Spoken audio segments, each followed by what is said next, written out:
All right, we're back on the bench. I think you can see, yeah, I've got these new tires on there now. They showed up today. These are a Hyrax knockoff type tire. They are from Nitro Hobbies. They're NHX brand, and they have absolutely zero in the way of lettering or numbering or marking of any kind on the sidewall. Like I said, significantly different tread pattern than the mudslinger style tires that I had on there previously. They do come with a nice little sticker sheet, so that's fun. The new winch anchor system has been working absolutely flawlessly. I've had zero unspooling or loss of tension or anything like that. You get the body on and off. Like, it is perfect as far as functionality goes, so that is pretty great. The compound of these tires compared to the compound of the mudslingers feels very similar. Like the thickness of the rubber, the feel of the tire, all that kind of thing feels very similar. Like, the tread pattern is really the major difference. And I had mentioned before that, like, the foams in there, at some point I probably want to try two-stage or, maybe something different.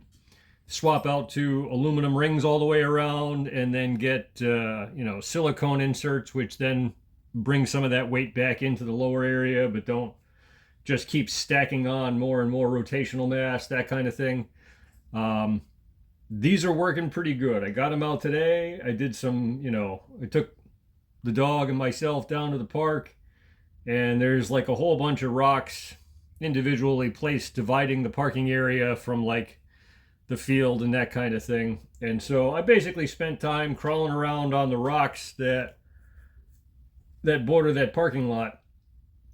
And significant difference in performance between these tires and the last as far as crawling goes. And you'll see that in some running footage in just a second. I did try and I gotta look at the foams that these tires came with, and these are potentially the least exciting single stage foams that I have ever seen. They are stiff, single stage, overstuffed. Like, this is at best a trail tire with those things in there. You are going to get zero conformity. You would have to have like a 10-pound truck, which this is not, in order to get any kind of grip on a rock with those things. And so what I did was I ended up swapping them out for the foams that were in the mudslingers, which are more of a softer, spongier, like memory foam style foam. And, slightly less overstuffed than those are. So that seems to have worked out a lot better.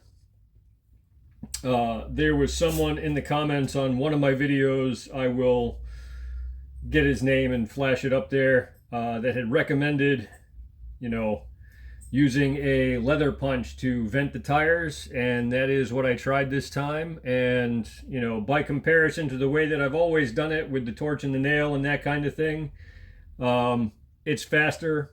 The hole is just as clean. You get to pick what size hole you want with, kind of unlimited efficiency, where you just literally spin the dial around, punch whatever size hole you want.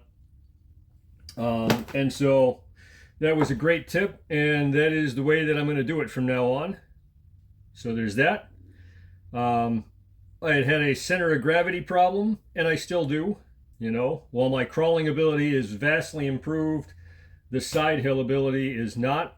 And I have some brass portal covers for the front coming, so that'll drop weight down low to the outside and in the front, which should hit all three areas where it's really struggling at the moment.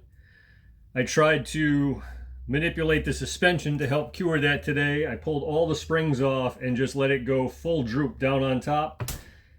And the back looks good. The front does not fully compress, and what ends up happening is the spool for the winch comes down and sits right on top of the panhard bar. And so I opted against leaving it that way. I shoved the springs back in and just changed the tires for now and went out and drove it. So let me roll the footage for that, and you'll see the difference in performance for yourself. All right, have a great day. We'll see you next time.